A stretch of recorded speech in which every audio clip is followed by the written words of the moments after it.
함께 은혜 받고자 하는 말씀의 제목은 성숙한 사람으로 살라. 성숙한 사람으로 살라. 이 제목을 다른 부제목으로 바꾸면 어떤 제목이 적절할 것 같습니까? 아마도 어린아이의 일을 버리라 라고 한 사도 바울의 말을 인용한 제목이 적절할 것 같습니다. 적극적으로는 성숙한 사람으로 살라. 소극적으로는 어린아이의 일을 버리라. 이렇게 우리가 이해하면 전체를 우리가 쉽게 볼 수 있습니다. 거의 대부분의 사람은 자신의 세월의 나이, 인생의 나이를 잘 알고 살아갑니다. 소수의 사람들을 빼면은 생일을 챙깁니다. 한 해가 가고 한 해를 맞이할 때면 어김없이 한 살 더 많이 먹는다는 것을 알고 있습니다. 그런데 이러한 육신의 나이, 세월의 나이는 잊지 않고 생각하면서 정작 내면 세계의 나이, 정신연령 혹은 영적 성숙의 정도에 대해서는 아예 생각조차 하지 못하고 사는 경우도 있습니다. 정신연령이라는 것은 세월의 나이하고 별개입니다. 영적 미성숙한 것과도 유사합니다. 따라서 사람 개개인에게 있어서의 정작 중요한 나이는 세월의 나이가 아닌 내면 세계의 나이입니다.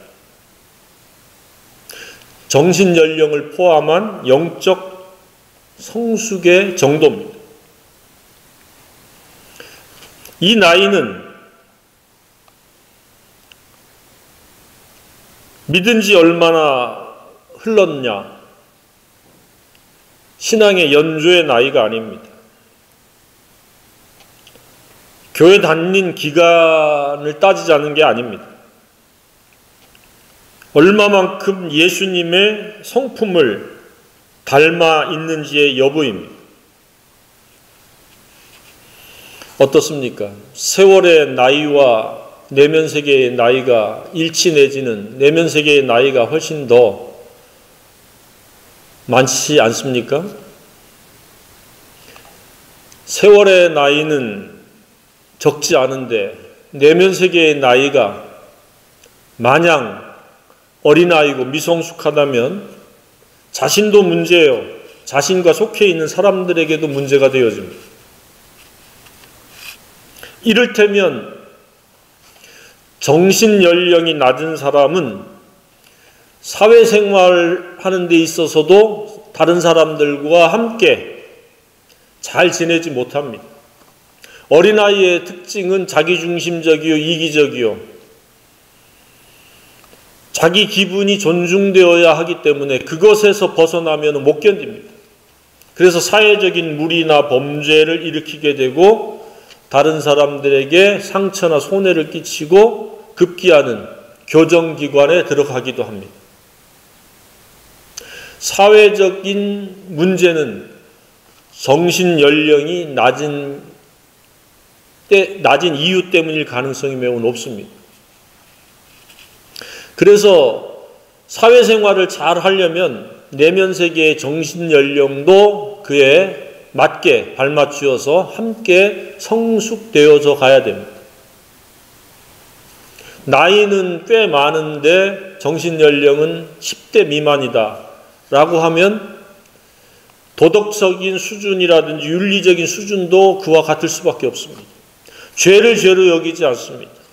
문제를 문제로 생각하지 않습니다. 행동 거지에 대한 결과에 대해서 책임을 지려고 하지 않습니다. 정신연령이 낮다는 것, 내면 세계가 아직도 어린아이라는 것은 여전히 혈기에 의해서 살아갈 가능성이 높습니다. 사소한 것에 참지 못합니다. 양보하지 않습니다. 욕심에 의해서 이기적입니다. 자기 생각이 우월하다고 교만합니다. 사사건건 부딪히는 모간한 품격으로 살아갑니다. 어린아이의 특징입니다. 그러면 그 결과는 잘하면 사람들과의 갈등 관계예요. 아니면 교정시설에 가서 교정을 받아야 될 그러한 인생이 되어질 가능성이 높습니다. 영적으로도 똑같습니다. 미성숙하면 누군가의 근심이요, 누군가에게 부담이요, 누군가가 그의 짐을 대신 지어줘야 되는 그러한 대상이 될 수밖에 없습니다. 어느 쪽에 가깝습니까? 어린아이 쪽입니까? 성숙한 사람 쪽입니까? 연령에 부합하는 내면 세계의 나이를 가지고 있습니까? 아니면 전혀 그렇지 못합니까? 사도 바울은 감옥 안에서 에베소 성도들에게 다 함께 성숙한 사람으로 살아갈 것을 권면하고 있는 말씀이 오늘 본문의 말씀입니다. 더 이상 어린아이로 살지 말고 어린아이의 일을 버리라. 어린아이의 품격으로 살아가는 것은 하나님께 영광을 돌릴 수도 없고 교회 공동체 안에 생산성을 가져다 줄 수도 없다. 사도 바울도 과거에 고린도서를 쓸 때에 자기는 어린아이의 일을 버렸노라라고 고백을 하고 있습니다. 사람은 어린아이의 시절을 거칩니다. 문제는 어린아이의 시절을 빨리 거쳐야 되는데 그 나이에 맞게 내면 세계도 그러해야 되는데 어린아이의 때를 벗지 못하고 그냥 세월의 나이만 먹어가는 경우가 있다는 이야기입니다. 영적으로도 그렇습니다. 하루 지나 이틀 지나 1년 지나 2년 지나면 성숙한 사람으로 장성한 분량의 사람으로 자라야 되는데 여전히 영적으로 어린아이가 돼서 누군가에게 근심 걱정, 누군가에게 부담이요, 누군가에게 짐을 대신 지게 하는 그러한 인물이 될 수 있다는 사실입니다. 정신적이든 영적이든 미성숙한 사람은 다른 사람에게 최소한 상처를 주거나 아픔을 주거나 부담을 주거나 짐이 되어집니다. 아니면 많은 사람들에게 걱정 근심거리가 될 수도 있습니다. 잘 살아봤자 자기 위주로, 자기 생각대로, 고집대로 살아가는 그러한 삶을 살아갈 수밖에 없습니다.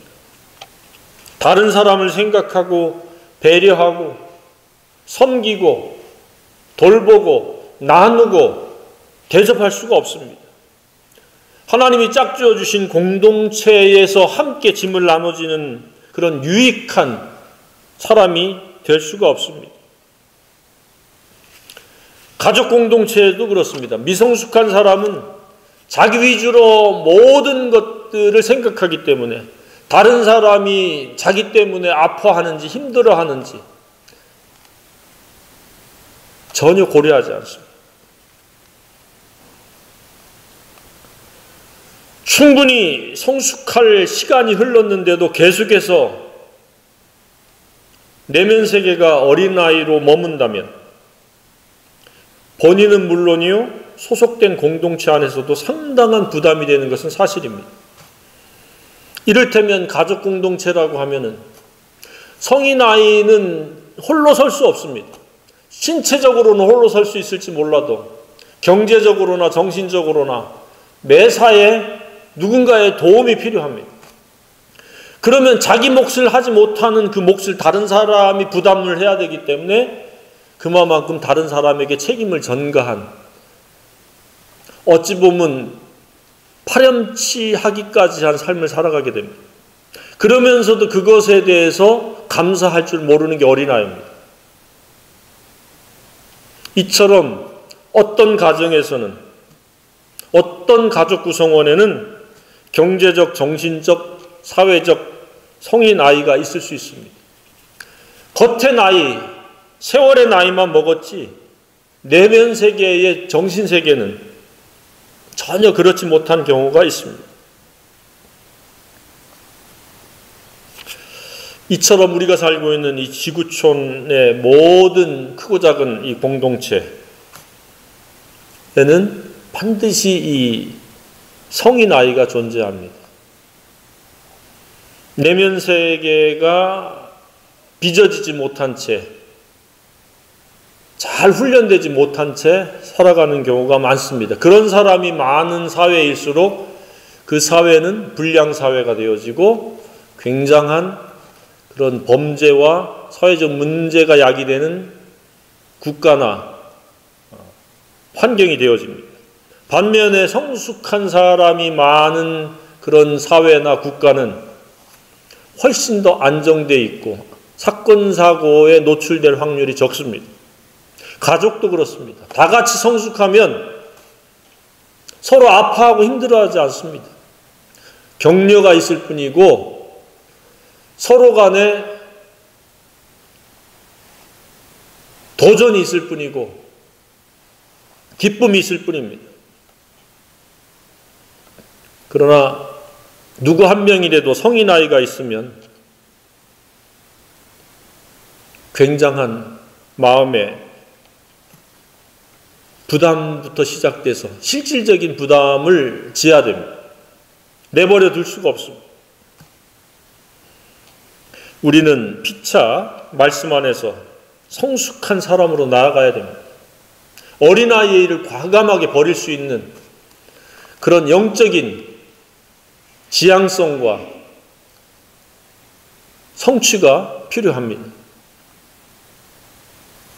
오늘 이 말씀을 통해서 저와 여러분이 성숙한 사람으로 살아갈 수 있기를 간절히 소망합니다. 성숙한 사람이란 어떤 사람입니까? 그 첫 번째가 예수님의 성품으로 말미암아 누구하고도 사이좋게 지낼 수 있는 사람입니다. 할 수 있거든 너희로서는 모든 사람과 더불어 화목하라 라고 로마서에서 이미 밝힌 바울은 이곳에서도 똑같은 말씀을 다른 표현으로 하고 있습니다. 이처럼 화평을 추구하고 화평을 힘쓰고 화평하게 지낼 수 있는 품격은 과연 무엇인가? 예수님의 성품 중에 대표적인 성품인 겸손과 온유입니다. 나는 마음이 온유하고 겸손하니 나의 멍에를 메고 내게 배우라. 대부분이 왜 힘들게 어렵게 삽니까? 상처를 주고받기 때문에. 겸손하지 못하고 혈기에 의해서 교만하고 사사건건 부딪히고 갈등하고 이해하지 못하고 용서하지 못하고 품어주지 못하기 때문에 힘들게 살아갑니다. 근데 겸손하면서 온유하면은 원망과 시비가 생길 일이 없습니다. 까닭없이 미워하고 부당하게 원수가 되어질 일이 없습니다. 누구하고도 사이좋게 지낼 수 있습니다. 반면에 겸손하지 못하고 온유하지 못하면 사소한 것에도 연연하면서 성질을 부립니다. 손해냐 이익이냐 굉장히 민감해지고 조금만 자신의 기분이 불쾌해도 언성을 높이기 일쑤입니다. 증오심에 가득 차서 살아가면서 다음에 두고 보자라고를 외칩니다. 더 나아가서 기다리거나 오래 참지 못합니다. 온유하면은 오래 참습니다. 예수 그리스도의 품격을 닮으면 흔히들 이야기하는 EQ가 가득해집니다. 잘 참습니다. 잘 견딥니다. 한결같습니다. 그러나 우리 육신의 성품으로는 쉽게 포기합니다. 꼭 필요한 경건의 훈련을 인내하지 못합니다. 언제나 제 눈에 안경식의 관점으로 바라봅니다. 균형 잡힌 사고를 갖지 못하기 때문에 편견과 편중된 시각을 가지고 바라보면서 언성을 높입니다. 따라서 의견 충돌과 갈등, 논쟁을 야기시키는 경우가 많습니다. 양보하지 않고 용서하지도 않고 때로는 거칠은 욕설과 언어폭력도 서슴없이 쏟아냅니다. 어린아이일수록 이러한 현상들이 두드러집니다. 그러나 내면 세계가 성숙한 사람은 부당함에도 불구하고 참습니다. 까닭 없이 미워해도 그것에 담담하게 평화롭게 반응할 수 있습니다. 저와 여러분이 그렇게 되기를 원합니다. 사람은 가치관부터 인생관과 세계관이 다릅니다. 취향도 다릅니다. 기호도 다릅니다. 개성도 다 다릅니다. 그런 사람들과 사이좋게 지내려고 하면은 결코 독선적으로, 직선적으로, 고립적으로는 그들과 사이좋게 지낼 수가 없습니다. 특별히 하나님께서 가족으로 관계를 맺게 해주시고 신앙으로 관계를 맺게 해주시고 공동체를 이루게 해주셨어도 언제나 그들과 불만의 관계, 사이좋지 못한 관계로 살아갈 수 있습니다. 그러나 성인이 되면, 내면 세계가 성숙하면 이러저러한 불합리한 점이 있어도 견딥니다. 참아냅니다. 시간이 필요한 것은 기다릴 줄 압니다. 그리고 잘못된 것은 덕을 세우면서 그것을 바로잡습니다. 그러나 내면 세계가 아직 덜 연근, 미성숙한 사람은 성질부터 내고 시작합니다. 그래서 성인과 아이의 차이는 세월의 나이가 아닌, 삶의 나이가 아닌 품격의 나이의 차이입니다. 내면 세계의 차이입니다. 두 번째, 성숙한 사람이란 어떤 사람입니까? 하나님이 짝지어 주신 영적 가족인 이 교회 공동체 안에서 연합을 하여 하나가 되는 겁니다. 동질성을 이루는 겁니다. 교회 공동체의 다양한 사람들과 눈높이와 마음의 높이를 할 수 있는 그런 성숙한 자세를 갖는 겁니다. 결코 물과 기름처럼 나뉘어지는 것이 아닙니다. 너는 너이고 나는 나일 뿐이야 라고 하는 이기심으로 살아가지 않습니다. 또한 울타리 바깥에서 아웃사이드에서 그냥 공감만 하는 그러한 이율배반적인 멀찍이 따라가는 그런 사람도 아닙니다. 믿음 안에서 적극성을 가지고 능동적으로 마음의 높이 그리고 마음의 크기, 길이를 함께 하려고 합니다. 모든 복음의 사역을 위해서 적극적으로 짐을 나눠줍니다. 동참을 합니다. 예수 그리스도의 재림을 소망하며 준비하고 깨어있는 일에 열심을 냅니다. 하나님께서 부르신 이 귀한 복음 사명, 복음 소명에 최선을 다하려고 기도합니다. 그리고 기꺼이 시간과 물질을 투자합니다. 우리가 하나님이 짝지어 주신 공동체 안에서 연합을 꾀하지 아니하면 그는 영적으로 패잔명과 다를 바가 없습니다. 그는 영적으로 전쟁 중에 낙오한 자입니다. 울타리 밖을 넘어서 마땅히 가야 될 길이 아닌 길을 가고 있는 유리방황하는 자에 불과합니다. 언제 어느 때 사탄에게 삼키운 바 되어져서 사탄의 숙주가 되어서 살아갈지도 모릅니다. 성인 아이로 살아간다는 것은 주의도 부담을 주지만 당사자도 영적으로 매우 위태롭다는 사실을 깨달아야 됩니다. 장성한 사람은 사탄의 미혹을 분별하면서 물리치고 세상에 물들지 아니하고 사탄의 유전자를 가진 자기 자아에게 지배를 받지 않으려고 매일 진리로 무장하는 일에 소홀하지 않습니다. 그러면서 그것을 다른 사람들과 효과적으로 공유하려고 기도하며 시도를 합니다. 어떻게 하든지 영적으로든 정신적으로든 유익을 끼치려고 기도하면서 사람들과 인간관계를 맺습니다. 그러나 그렇지 못한 미성숙한 사람, 내면 세계가 연결지 못한 사람은 이해관계에만 마음을 빼앗깁니다. 오로지 손해냐 이익이냐에 따라서 자기의 시간을 사용하고 자기의 신체를 움직입니다. 그러다가 한 번씩 낭패를 당하면 그때 하나님을 찾으려고 그럽니다. 어린아이가 등 따시고 배부르면 막 뛰어놀다가 다치거나 넘어지면 부모를 찾고 배가 고프면 부모를 찾듯이 영적인 어린아이도 똑같습니다.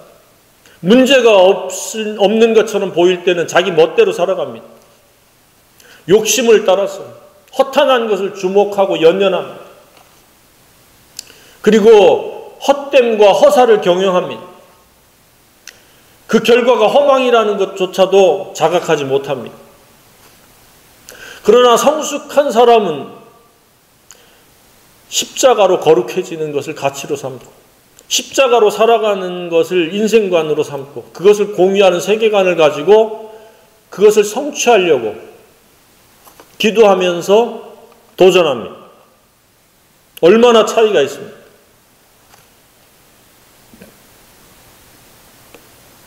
성숙한 사람은 취향이 다르고 마음의 높이와 크기가 다르고 내면 세계의 상태가 다를지라도 하나로 나아가기 위해서 참아주고 양보하고 기다려줍니다. 그런데 영적으로 미성숙한 사람은 차이가 나면 도망가 버리고 기피해 버리고 나 몰라라 하기 일쑤입니다. 무책임하기 일쑤입니다. 분명히 다름에도 불구하고 차이가 있음에도 불구하고 하나로 이루어간다는 것은 성숙한 사람만이 할 수 있는 하나님의 은혜입니다. 미성숙한 사람은 결코 그렇게 할 수가 없습니다. 말세 지말에는 미성숙한 사람들은 점점 공동체를 떠납니다. 사랑이 없어서 그렇습니다. 그리스도를 닮지 못해서 그렇습니다. 자기 생각에 옳은 대로 나아갑니다. 자기 판단대로, 자기 생각대로, 자기 취향대로, 자기 기분대로 움직입니다. 한 사람, 두 사람씩 그 진면목을 드러냅니다. 우리는 겉으로 세월의 나이로 사람을 판단할 수가 없습니다. 그 행실로 그 사람을 알 수 있다고 그랬습니다. 모두가 성숙해져야 됩니다. 세 번째로 성숙한 사람은 어떤 사람입니까? 하나님이 주신 은혜의 선물로 공동체를 섬기는 것이 성숙한 사람입니다.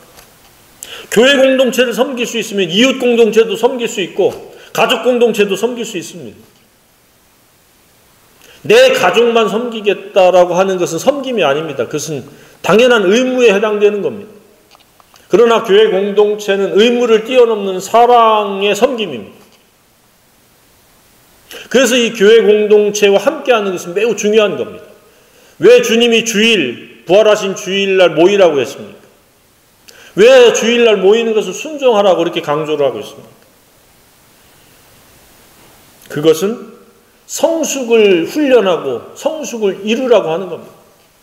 멀찍이서 교회 가야 돼 이렇게 생각하는 것과 실제 오는 것은 차이가 있습니다. 밥을 먹어야 돼 라고 생각하는 것과 밥을 먹는 것은 다릅니다. 성숙은 훈련으로 되어집니다.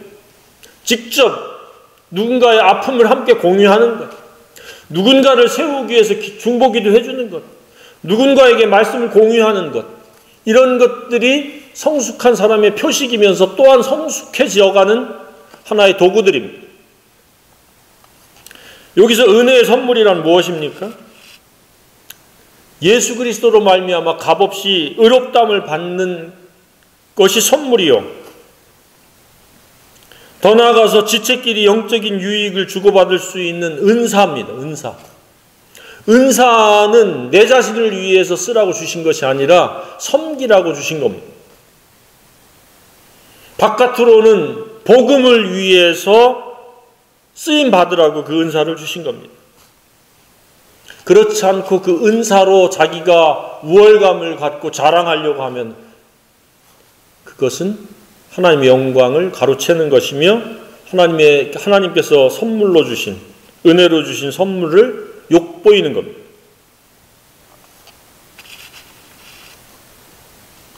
교회 공동체는 서로가 서로에게 성숙의 기회를 제공해주는 관계가 되어야 합니다. 그래서 모여야 됩니다. 그래서 함께 해야 됩니다. 식사를 함께 하는 것, 교제를 하는 것, 함께 기도하는 것, 함께 봉사하는 것, 함께 안부를 챙기는 것, 성숙의 표식들입니다. 그런데 적지 않게 섬김을 받으려고 하는 어린아이가 많으면 그 공동체는 매우 힘든 공동체예요. 건강하게 세워질 수 없는 공동체입니다.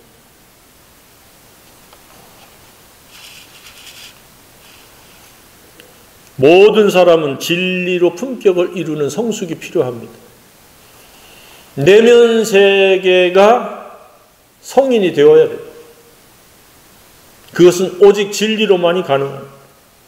도덕적 윤리적으로 옳음도 그것은 사회적인 척도고, 성도는 진리에 의해서 품격을 이루는 것, 그것이 성숙의 여부입니다. 성숙해야 성숙한 말과 행동을 할 수가 있습니다. 건강하고 건전한 삶을 살아갈 수 있습니다. 왜 번번이 성도들이 무너지고 도덕적으로 윤리적으로 지탄의 대상이 되어지는 경우가 생깁니까? 그리스도로 옷을 입지 못하고 그리스도의 품격을 갖추지 못했기 때문에 그렇습니다. 어린아이가 돼서 달콤함에 그냥 윤리도덕도 포기해버리는 겁니다. 그래서 사회 문제가 일어나는 거예요. 영적으로 미성숙하면 이처럼 전 영역에서 문제가 발생할 수 있습니다. 어린아이는 다른 사람에게 유익을 줄 수 없습니다. 다른 사람으로부터 반드시 도움이 필요한 존재입니다. 어린아이는 다른 사람의 짐을 대신 질 수도 없습니다. 어린아이는 시시각각 바뀌는 상황에 잘 대처할 수가 없습니다. 어린아이는 사탄에게 무방비 상태의 준비가 덜 된 영성의 사람입니다. 언제 어느 때 공격을 받을지 모릅니다. 어린아이는 쉽게 불의와 불법과 타협을 합니다. 사탕발림에 넘어가기 일쑤입니다. 보여지는 현상에 이리저리 끌려다니기 일쑤입니다. 보여지는 허탄한 가치, 만져지는 것이 전부인 양 생각하고 살아갑니다. 세상의 그 결과를 내다볼 수가 없습니다. 그 무가치함을 알 수가 없습니다.